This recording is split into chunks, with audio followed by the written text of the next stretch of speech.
In front of me is ZTE Blade V50, and today I would like to show you how you can switch on or off app notifications. Begin by going into settings and scrolling down just a bit to access notification and status bar.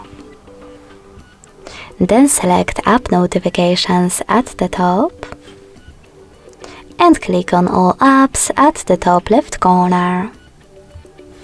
Now click on one of those options in the pop-up, in my case most frequent.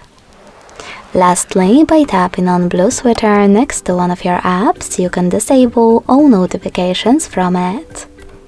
To switch them back on, hit the same, now grey switcher. You can also just tap on one of your apps available on the left and manage all notifications from here.